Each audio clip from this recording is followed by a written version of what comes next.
Hi, I'm Mayank. I am an Associate National Project Officer in Data Science at UNESCO MGIP.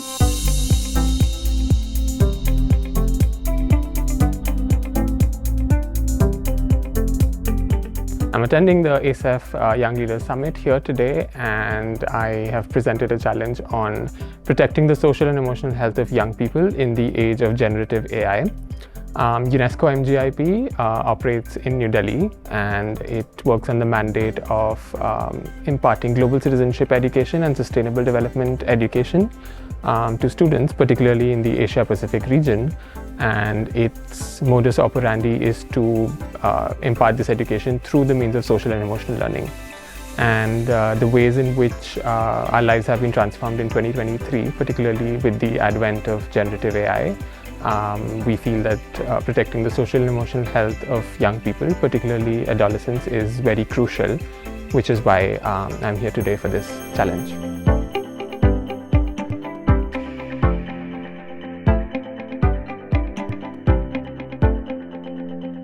So I had a wonderful session this morning. It's been very optimistic. I see a lot of motivation among the people who chose this challenge. And I see that a lot of them come from a similar space. They've been working in policy, they've been working in psychology, in education. A lot of them are from the tech space as well, particularly one of the challenge owners is from the tech space. So I think that it's going to be a really interesting few months ahead. Currently setting up the project charter, the program charter, and how we wish to operate in the next few years, scoping out the project. And yeah, I'm really excited for what lies ahead.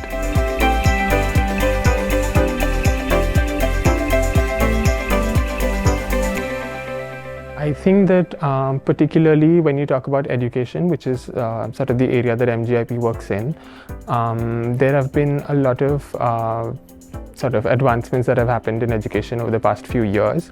And Asia Pacific is usually the area where MGIP operates is usually one area where education for global citizenship and education for sustainable development has not really caught up yet, while we see a lot of curriculum in Europe, in European schools and universities already sort of embedding these principles there. So I feel like Asia has a lot to learn from Europe. Europe has a lot to share with Asia, and in general, I think. But the thing with Asia is that there's a lot of cultural nuances that talk about social and emotional skills and 21st century skills that are already existing there.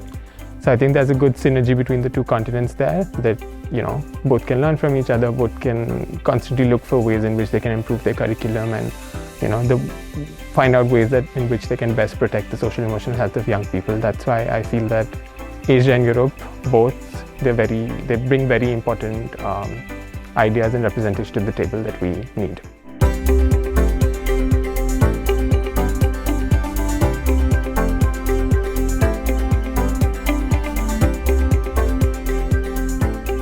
I think there's a couple of intended sort of learning outcomes that can be there from a challenge like this.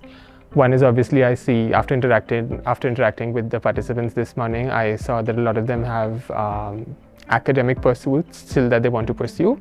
So a lot of them want to study PhD, they want to do research, they want to in the areas of psychology, in the areas of technology, and sort of the intersection of sociology, psychology, and technology. So I feel like this challenge, particularly since it's very research focused, it's going to be very beneficial for them. It's going to be beneficial for them to sort of like step up in their journey between their professional lives with their masters and their PhD. And for others who are already in their professional sphere, who are already working, I think a lot of them are very excited about the fact that they get to work on a challenge on generative AI.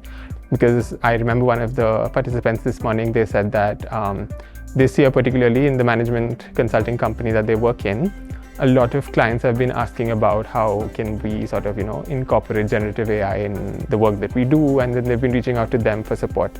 So I feel like there's a sort of natural inclination of everybody in the ecosystem to work towards generative AI and sort of interact with it in some way.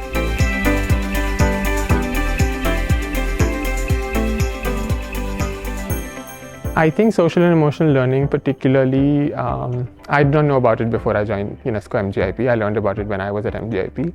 And with the constant readings that I've had of social and emotional learning at MGIP and just in general, I have grown to sort of, realize the importance of social and emotional skills like empathy, like mindfulness, like compassion, critical inquiry in a society such as that of today. Because when I was in school, a lot of focus on, say, skill impartment was mostly cognitive. So they used to be about, oh, you need to learn these things, you need to learn these facts, but not really more about how do you interact with the society, how do you create relationships with students, with parents, with the community in general, and how do you look after your emotional health, which is how do you look after your mental health. So I feel that, as someone who's still very young, I'm still closer to that educational space. So I sort of understand it nicely because I've just gotten out of it. So I do have some sort of an advantage where I could understand it quickly and help make a change there through social and emotional learning, which is why I feel particularly drawn towards it. And just generally, I'm a huge, advocate of social justice and diversity in general, which also ties in very well with the social aspect of social and emotional learning, which is why, I feel drawn towards it, and I felt like there should be a challenge that should be created around it.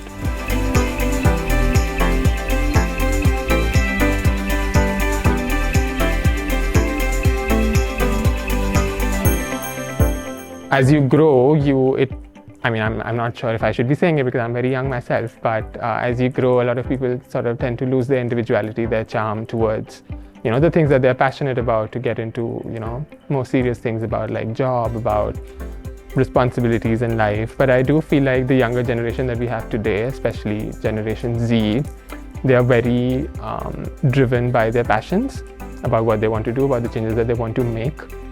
And I know that we're still very young, but I certainly have some hope that they are not going to let this passion die out as they grow older. So, and that's what we need. We need a lot of passion in society to make a change. So my sort of like the only advice that I would have is to like keep that sort of a passion wherever you go and however old you get.